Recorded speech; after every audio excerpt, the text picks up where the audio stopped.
Hey everyone, welcome to another edition of the Multiverse Podcast. Anime Edition! Kawaii! This is the lamest thing I've ever done. I fucking hate myself. No, it's genuine. It's authentic. It's everything I hate about nerd culture. But that's just me, Jay, who's hosting for this episode, and that is Chandler. Hello, everyone. And today we're going to talk about Demon Slayer, aka Kimetsu no Yaiba. What does it even translate to? What does it even translate to? It could be anything. But if you're a true nerd, you don't do the research. Or if you're one of those douchey ones, you only speak in the Japanese name titles, and you get upset with people and correct them with saying that it's something else. Like, oh, no, I like Demon Slayer. Oh, you mean Kimetsu no Yaiba? Fuck you. Let's be pedantic. I feel isn't that a song in something? Oh, I have no idea. I remember. Damn it, that's gonna fucking bother me. Could have sworn there was like a cartoon or something like that. That was like, let's be pedantic. Let's be pedantic. Sounds like a Tim and Eric thing. It might be. I have no idea. Fuck. Just Whatever. Just look it up. You have This time. is my curse to bear now. And if you're listening and you figure it out, let me know. I'll give you a kiss on the cheek. Aww. But like the face cheek, not the butt cheek. Oh, good to be specific. Yeah, right? I mean, I know 2020, but like, I'll stick in, stay in my lane as far as what I'm comfortable with. So, Demon Slayer. We're only going to be talking about what has come out for the anime, things that are going to come out for the anime. We are not going to discuss the manga for the most part. There's almost no difference between the two, which is primarily what's so great about it. It's not up to date with the manga because the manga is complete right now. In my opinion, I think it's probably going to be around 3 seasons of 24 episodes each, if I had to guess. And if they even wanted to just do 2 different movies, if they did a second movie, that would probably cut things down a lot. But from my opinion, I think that it's going to be probably 24, 48, 72 episodes total with the one movie. Is the movie like adapting from the manga? It's adapting directly from the manga. Oh, man. It's called The Dream Train. Uh-oh. Something along those lines. Mm-hmm. It's going to be completely canon. That's it's going to so leave a interesting. great cliffhanger. It's going to be awesome. Because anime movies are It should usually be coming like out not this canon. season or next. Yeah. You haven't seen the trailer for it yet? Well, they had a little teaser at the end of the season, but I didn't see the actual Yeah, they trailer. had a new trailer that's officially come out. Oh, okay, I'll check that out. Yeah, I thought it was really. The animation looks great. Yeah, I think I mentioned before, but like I think it was like really interesting that like the movie was like an actual canonical adaptation because like usually like with anime movies are like kind of like extra stories that like with like new characters and zany plot Just side lines. stuff, yeah. Yeah, so it's like, oh, well, all right. Like all those Naruto movies where it's just Yeah. like, hey, you want to see him do another cool thing? Exactly. Want to see him do his what is it, Rasengan a third time when he didn't think he had the strength to do it a second? The stakes Like, are yeah, higher. yeah, I do want to see that. Or the My Hero movie, that was like a cool. My Hero movie was fun. It was fun, just like a really big episode. As long as they don't do the live action Attack on Titan, I think we'll be good. Oh yeah. Did you see any of that? No. rough It city. was bad. Okay. It was imagine just giant naked men that are running after people. Oh. Like they're not even trying to make them look like monsters. They just straight up giant naked men. Oh. Yeah. Well, that's lame. The whole point was like the horror of like the grotesqueness of their faces. Yeah. It was dumb as shit, and they like added new characters. There was some chick that was like, Aaron, I want to become a mother so that way I don't have to fight anymore. And she got like naked for a second, and then she got eaten by a titan. What And it was just like, the this is the dumbest thing ever. fuck? Yeah. Then I saw the second one. That was even worse. There were 2 movies? They made 2 live action Attack on Titan movies. Wow. Right? But that's for a topic for a different time. Sure. So, Kimetsu no Yaiba or Demon Slayer, whichever you want to go with, is such a cool series. It's action comedy. Yeah, well, I thought it was like so when I first started watching it, like the first episode, I started off like super like kind of like horror esque and kind of like sad and like grim, Yeah. and then like they just like injected comedy like like I think like the later part of the episode, and I was like, whoa, I don't know whether to feel like sad and scared or like laugh, and it was just like kind of like uncomfortable for a little bit, but like I think as the more episodes like went on, they kind of like found their footing in terms of like tone. So I would definitely say like Right. action comedy horror. They definitely set the tone for what the series is, Mm-hmm. which is very serious at first, and Yeah, like the story itself is very dark at its core, but they're able to lighten it up with like the campy comedy and stuff like that. right. Especially with like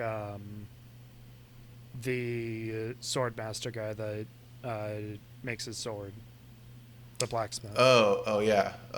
It's like Hagane Tsuga or something like that.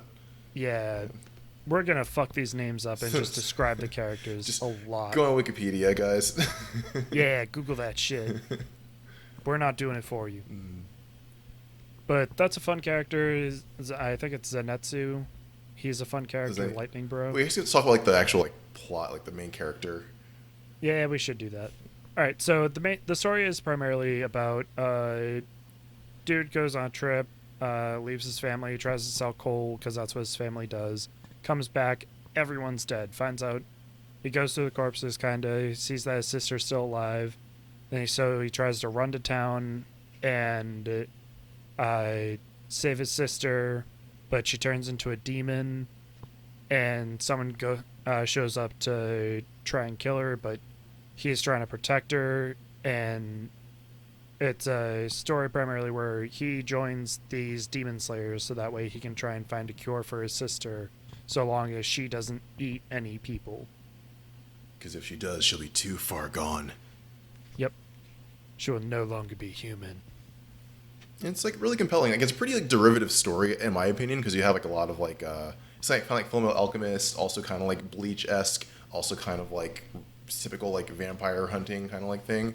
Because like the demons kind of like act as vampires in terms like they feed on humans and they Yeah. can't go out during the day or else they like burn up, but like they're considered demons, and it's like it's interesting. Like even though like it's like I would say derivative and kind of like pulls from a lot of like anime, but that's kind of like anime in general. I still think it's a very compelling story, and like visually it looks amazing. It's very well done and like stunning, and I can gush about that forever. But Yeah, UFO Table did an amazing job Yeah. on the animation for this. yeah, They did Fate Zero, Karu no Kyokai, or Garden of Sinners.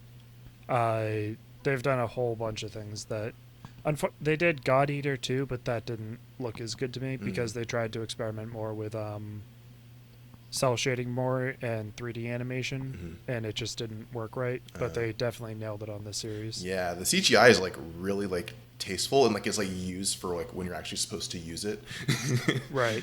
And I think it works better too for the series where it's a lot more like what's the proper term? Like flat colors Yeah, opposed to high detail, so it's very vibrant sections of things. yeah. Very bold so it lines. stands out for the shading opposed to like trying to blend things together. Yeah, totally. I love the character So- designs too. Like all the characters have like individual like eye designs, which is like really cool because like normally in anime it's like same face, same eyes, just like swap out the hair color and hairstyle. Yeah, they don't do side mouth too often either. Yeah, I even know what I'm noticed talking that. about with that, right? Yeah, I do now. Yeah. Like, side mouth is hilarious. I love watching in... This is off topic for a second, but I love watching in series, like, that are, are lower budget, and you just see the moment where, like, they met their cap, and they just start looking worse and worse as the series goes on. Looking at you, Naruto. There was some, like, fairy tale series where, like, girls got the powers of different fairy tale stories, like Cinderella and shit like that, from books that they read, and the animation got so bad by episode 3. It was awesome. And I kind of want to watch it just to laugh. I'll try and find it. It was like last season, I think, or 2 seasons ago. I'll find it for you. Cool. I'll post it to our, I don't know what we have anymore. Facebook, I guess. Group chat. Group chat. Whee! So that's the initial part of the story. So the main character, his name is Tanjiro, Yeah. and his sister's name is Nezuko. Nezuko is the sweetest, most perfect sister character out of any series because she fits every bill that you could want. She becomes a chibi because of demon stuff. She becomes a grown-ass, beautiful adult character. And she just is pure as fuck the whole time. Totally, she's awesome. She doesn't speak at all too, which is like also really like it's like weird but cute. It's super cute. Yeah. Like there's a scene where there's a demon boy that doesn't like her, and she, because of like hypnotic therapy or something like that, Yeah. that Iroku Daki did to her, Mhm. who's Tanjiro's teacher. He's like, she's so ugly, I don't like that girl whatsoever. And Nezuko just like looks at him and puts her hand on his head, just like pat pat, because she just sees him as a regular human boy. Mm-hmm. So as long as you're a good human boy, Nezuko will be nice to you. Be on your best behavior, guys. So Tanjiro learns swordsmanship from a dude named Irokudaki, who wears a Oni mask that is red with a long nose. And he learns the water breath. It's right? like the all like the swordsmen have like something called the breathing style, and like Yeah. they differ by like elements and whatever, and like he specializes in like the water breathing style, and so like it kind of like informs his like movements, and like when he does like use his swordsmanship, it kind of like looks like flowing water. So like it's pretty visually awesome, but like it doesn't really make sense when you think about it. But yeah. Well, it's basically when it comes to water, it's because of the sword technique. Yeah. Because all of those breath styles all focus on like increasing blood flow, so you get like a big burst of energy or strength as you're fighting demons and stuff like that. So you're able to cut off their heads. Mhm. Because the only ways that you can kill demons are cutting off their heads or sunlight. And wisteria, the flower that they're allergic to. That's not taught in the mainstream though. You can poison them for sure. Mhm.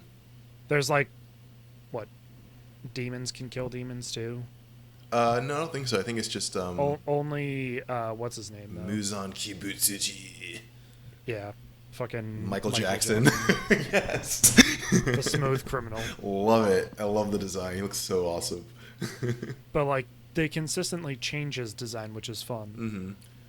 Mm-hmm. Because he's Michael Jackson in one scene, being like, "Oh, I'm just your average dad hanging out with his daughter," Mm-hmm. and then the like couple time or when next time you see him, he's a like beautiful maiden wearing a kimono, Yeah, he's like just like angry as fuck. very Orochimaru vibes, but like he's kind of like Yeah. the like I don't say king of demons, but he's kind of like the originator of demons. So he has the ability to create new demons.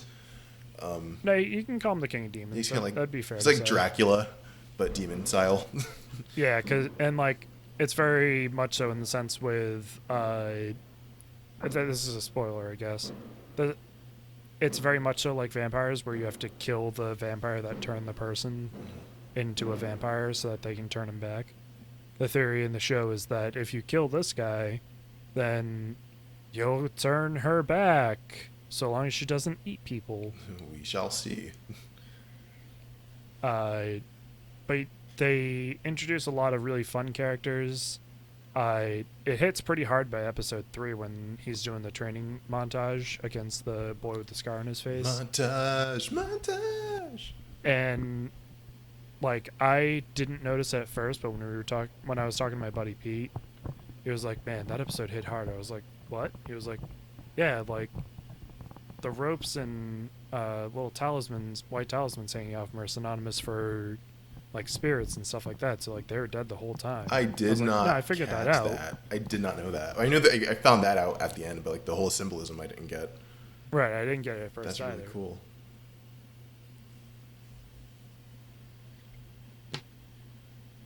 And then the episode itself ends with him going into the mountain to train or get accepted into the demon corps. And it seems like only the people that were able to master breath techniques were the ones that are able to actually be demon hunters. Yeah, they had a lot of red shirts during that final exam period. Oh yeah. But it was cool as heck with that one demon that they had with the like million arms coming out. Yeah. Oh, sorry. One thing I do really like about this series is that Tanjiro, the main character. So like demons are kind of like depicted as like really evil, awful people, well, creatures who used to be human. And Tanjiro is kind of like the only one who treats them with compassion, even though they're like actively trying to kill him, like eat his face. But Right. like He still sees them as like they were people at one point and they're just forced into this life. right, and it's like it gives like a more like tragic tone to like the demons, even though they're like villains. And I think that's like really awesome to see in like anime, because sometimes you're just kind of like, you know, these are the bad guys, these are good guys, but like it's more layered than that. And It's a lot of the time it's like you're just a know nothing, like who cares character. You're a throwaway character. Who gives a shit? right, exactly. But it does stick with a common theme in this show where it's like, okay, first he beats a regular demon. Mm-hmm. Okay, then he beats a demon that has blood art power. Mm-hmm.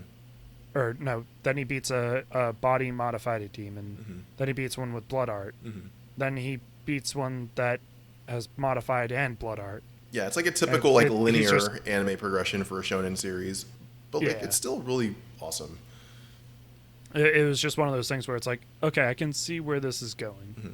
Yeah, it's super Like- linear. Yeah. It is. It's just a super fun ride, regardless, though, Yeah. too. But the design for the multi-armed demon was really cool, Mm-hmm. and the fact that he is compassionate for them is interesting because it allows them to open up and give background information on the demons that he defeats. Yeah, I For the like most that. part. That was cool. They usually kind of like have like little flashbacks. Like it's not like Naruto obnoxious level of flashbacks, but it's just kind of like this is like the point where I became a demon, or like what like my like baggage is as why I'm a demon right now. And it's like cool. They kind of like get a chance to like repent in their final moments, and it's like Right. And they have like a peaceful death more so. right. It's really beautiful. And it's no longer than like 5 to 10 minutes for each one, too. yeah. I think they went excessive on the one that they do the season finale for, Oh yeah. or season finale fight. Mm-hmm. But I mean, that was a big character for that moment, Yeah. the Spider Boy, Yeah, that was cool. which I thought they were a Spider Girl, but I couldn't tell because I read it in the manga first. Because anime, androgynous characters. Well, I got to like episode 4 or 5 in the show. I was just like, I'm not fucking patient enough, and just started reading the manga. It happens. Yeah, it happens. And then I was week to week after like 2 or 3 days. Just power read. So who is... I don't know. Should we just keep describing the show and just keep going in the plot? Or should we talk about like our favorite characters and whatnot? Let's see. So yeah, we kind of cover the basics. Tanjiro starts to train, become a demon slayer, ends up getting accepted, goes on missions for the first part of the series. Then the missions get more More and more difficult. more and more difficult. Then he meets like his kind of like best buds, his Nakama. That's Zenitsu, who's like very like over the top and like snivelly and like a crybaby.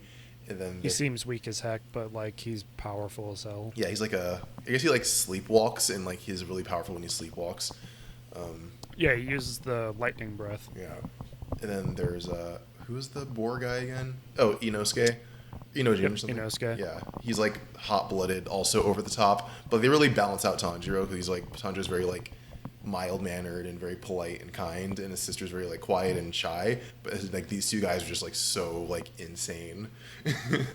They make for a really fun group, and like Inosuke is constantly trying to like compete with Tanjiro, Mm-hmm. but Tanjiro's just way too nice. Yeah. Like, ha ha ha! I stole your food. Oh, if you're hungry, then eat some more. Ah, why are you so nice? Yeah, I'm excited for Like his the character. headbutt, but like the fun thing with Inosuke too is that like he constantly wears a boar's head as a mask, and it's to hide the fact that he has such a beautiful face. Just ripped, chiseled body. Like female head. Flexible as hell, but just so beautiful. It's pretty funny. And he was like raised in the wild by like, well, I guess by himself because like he was dropped off in the water like Tarzan or something. So something along those lines. Yeah. Moses. And like, what was it? Oh, hi, my name's Tanjiro. It's written as such and such. My name's Inosuke, and it's written on my underwear. Like, I can't read. Like, I was born in the... Like, I was raised in the woods. I don't have family. I was raised by the mountains.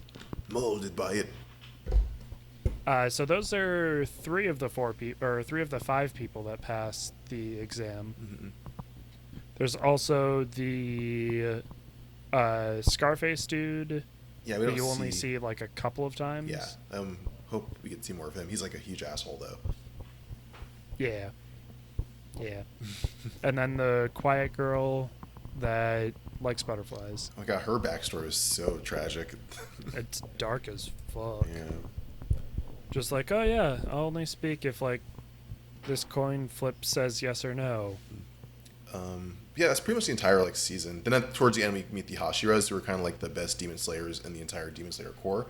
And like, this is like a mini rant. Like, I think like the designs for the characters are really cool, and like they kind of remind me of like the Gotōge 13 from Bleach in terms of like their style and like how they kind of like lead.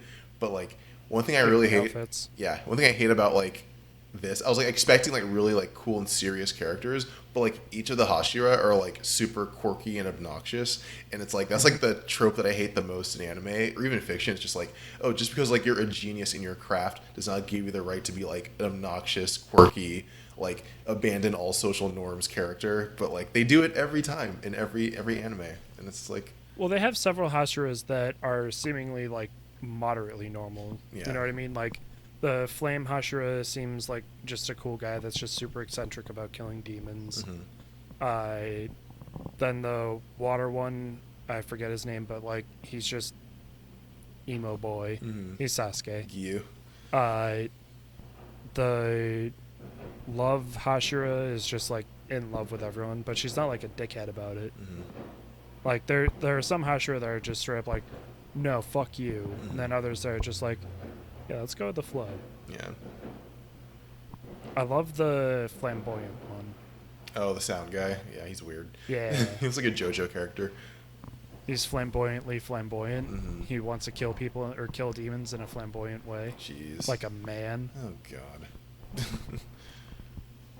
But I love the insects. I love the insect one, the butterfly poison chick. She's like really cool. I think she's like the most like realized one of them in terms of like, you know, she's kind of like carrying on the mantle for her like sister, and like and she's kind of like hides a lot of anger behind like a nice facade, and it's like, right. Yeah, I think that's a very relatable character. One of the things I don't get is if she has access to all this poison and whatnot, then why don't they use it more widespread? I don't know. Maybe it's like a personal preference, or like I've got this secret to killing demons, but you'll never get it. Well, I think they mentioned that like even though like the Demon Slayer cores have been around for like generations, they're not really like government like approved, so like they can't really probably give it out to the masses that way. No, I didn't mean give it out to the masses that way, but if you gave it out to like the more minor members that were getting their asses handed to them by regular demons, well, I guess then it might give them more of a like advancement. Yeah, maybe it's just too easy for the plot. Who knows? Yeah. Just overthinking it, I guess. Yeah. Shucks. Oh, shucks. But what else is there? That was pretty much it. Like it was only 26 episodes, I believe, and like they kind of like just got the basics out of the way. Well, the fight scenes themselves are extremely well done. They're so beautiful. Like fight it with the Spider Boy is so beautiful. With the just changing with the spider webs, or when he starts using the sun breath technique or something like that. The Hinokami. Sun God. Yeah. and it just his flames or his sword technique goes from blue to the like bright fiery red. Yeah, that was cool. It looks so good. And they showed Nezuko's blood technique too. Mm-hmm. Yeah, like demons like can have like cool mutant powers. They're called like blood demon art. So everyone has like their own unique one. The first one that they show is one that pretty much just hides in shadows, and he's got 3 of himself for some reason. Yeah, I don't know. That was a weird one. That one, they didn't explain that one too much. Because plot. Yeah, like I'm a throwaway character. I'm gone in a chapter. Yeah.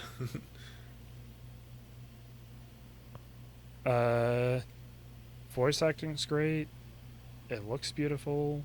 Soundtrack's awesome. Soundtrack's real I awesome. do love the really awesome attention like they've paid to like detail in terms of like even like the time period that it's set. I think it's like set in like the early like 1920s or something in Japan, and like it just looks beautiful. Like all the traditional wear, all the traditional houses, like the lack of technology until you get into like the city is like really cool, and like you can kind of like see that there's like still like the beginning of modernization in Japan because like they see like power cables and like towers and stuff, but like yeah, no, it's really awesome. I kind of wish I could like live in that period. It's just like really beautiful. Like they're just starting to get Western civilization adapted into their culture for the most part. Right, because like Tanjiro's from like the mountains, so it's like very like low tech, old school kind of traditional. Right. But like then there's like episode when they get into like Tokyo, and then it's like more modern and there's like cable cars and stuff, and it looks really cool. Right, and like I said with the cable cars, the movie that's going to be coming out is called like the Dream Train, so it's taking place on a train. Tired of these motherfucking demons on this motherfucking train. Oh man, it'd be so great if they did that. That's everything though. Yeah. Favorite character? Favorite character, probably Inosuke. Okay. Like Tanjiro's super sweet, but Inosuke is a lot of fun. I think he has a lot of character development as the series goes on, outside of just like, I want to be stronger than you. He has actual emotional growth, and like, you can see he's starting to build attachments to the other characters, which is really nice. Whereas like, Zenitsu is more just like, hey man, I really want to fuck your sister. Like and real bad. Like, hey, she's her own person. You can't decide whatever. But okay, have fun. But yeah, I'll go Inosuke for what's released in for the anime so far. How about you? I'm gonna go with. I have to go with Tanjiro because like I usually hate main characters, but like this one's like really Tanjiro's like really like what I like to see. Also, I really love Deku from My Hero, where he's not like the stereotypical hot-blooded, impulsive person. He's very like thoughtful and like caring, and like I like to see that in my main characters. Also, I really love the animal side characters. They're really funny and cute. Oh yeah, the crows and the little like Chuntaro. Yeah. Yeah. It's like all the demon slayers get like these like crows for like messaging and stuff, and they get their missions from them, and they all speak. But Zenitsu has like, it doesn't have a crow. He has a little sparrow called Chuntaro, and like he gets into arguments with them all the time because like Chuntaro's like tired of Zenitsu's bullshit. It's just like go on the mission. Yes. I don't wanna. He's like, just believe in yourself. He's like, fuck that.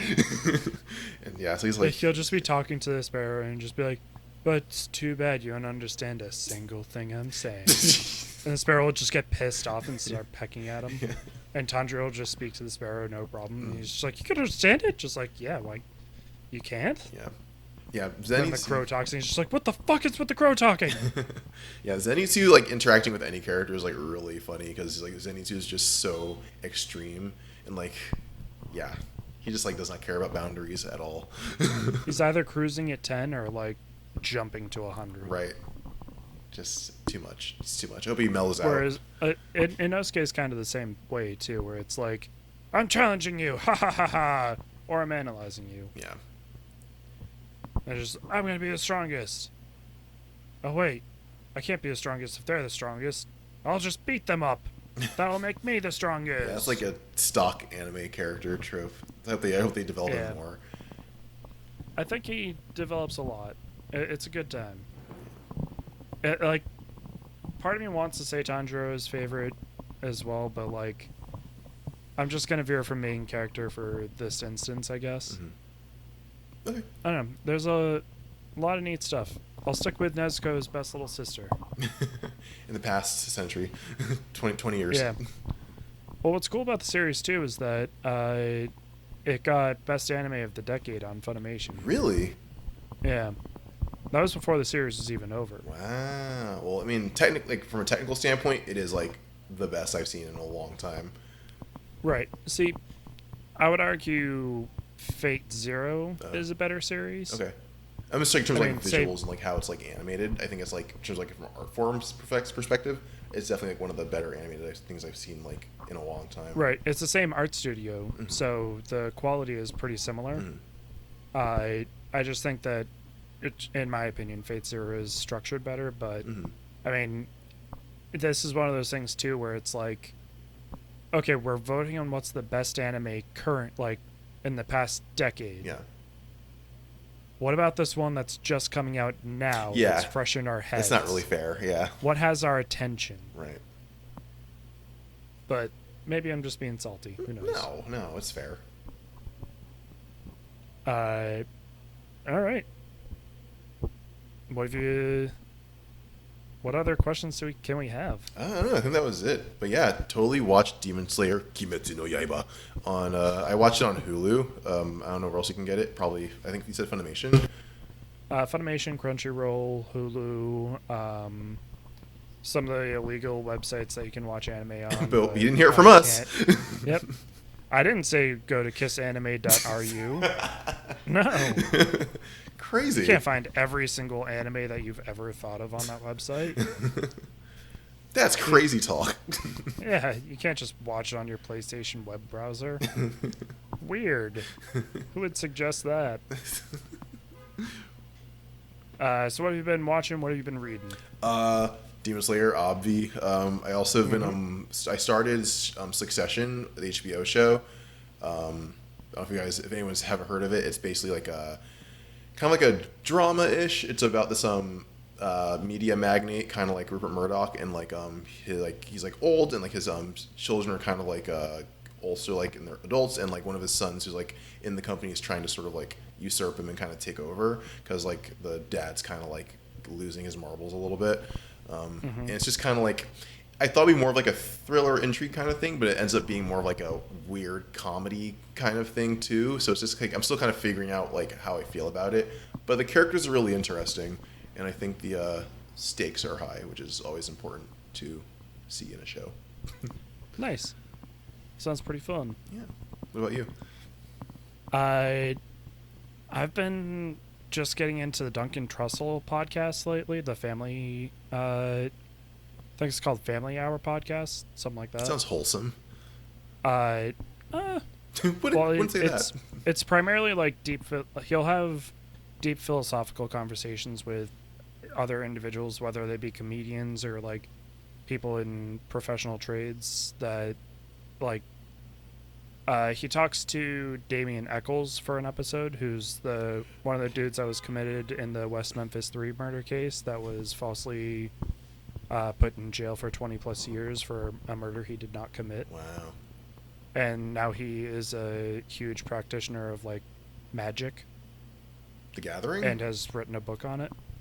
Or like magic or like stage magic or like Magic the Gathering? Magic that exists within our plane of existence, where it's like if you're willing it into this world hard enough that it will come to be true. Okay, like occult stuff. Okay. Yeah, like chaos magic, Western magic, stuff like that. Okay. It's pretty interesting. He also I got into him because of he has a show on Netflix called The Midnight Gospel Hour, where it's all this trippy animation that was done by Pendleton Ward. Oh, cool. Where they took I think like 6 or 8 episodes of his podcast and then put animation to it. and it's really cool. One of the things he talked about too on another podcast is like, Pendleton Ward was like thinking ahead of time, and people are going to want to cosplay this character, so we had to give him something that was convenient for their stuff. So we just gave him a little bag that he constantly carries around to make it easier for cosplays to have stuff. It's like, that's so nice. So thoughtful. It's so thoughtful of the creator. So I've been super into that. The season of anime is just finishing. I watched a series called The Eighth Son, Are You Kidding Me? Where it's a dude that gets reborn into a anime magic world. Surprise plot. He's the eighth son of a rich noble family, so that means he's going to get jack shit in the future. Spoiler, he can use magic, which is one of the most important things in their world. And he becomes like a huge big shot by the end of the series, just because he can use magic and whatnot. Okay. And usurps his family's like authority. Just completely destroys the family's legacy. Yeah.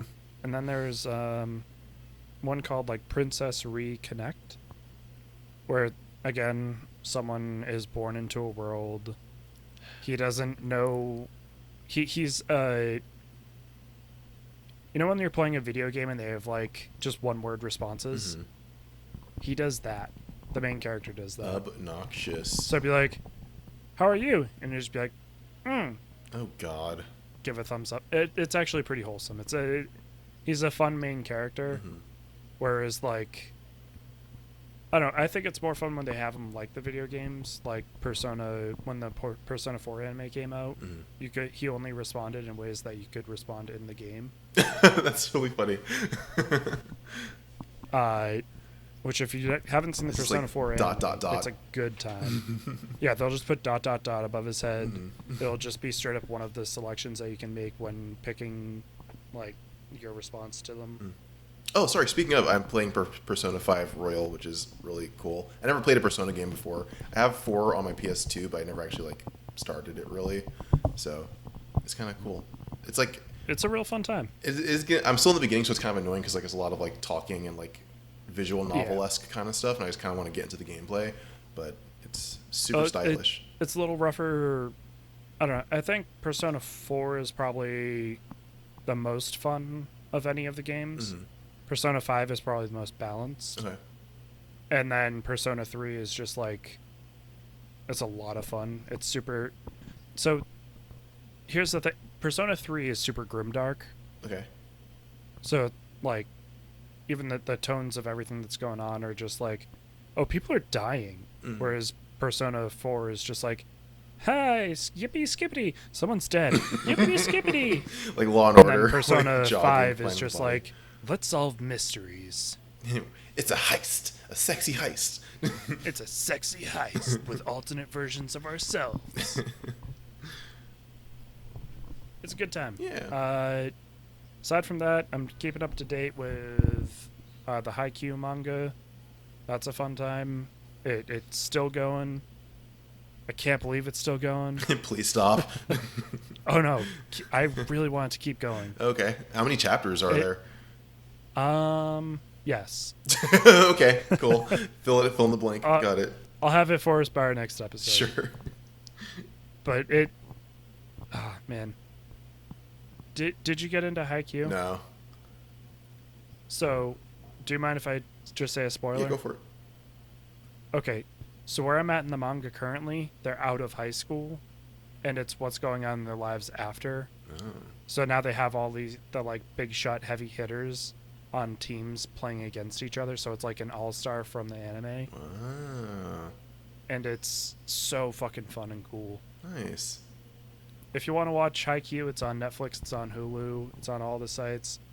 It might be on kissanime.ru. I don't know. But, alright. So that's the episode. Don't forget to smash that like. Give us a subscribe. Give us 5 stars on whatever platform we're on. Whatever you're listening to us on.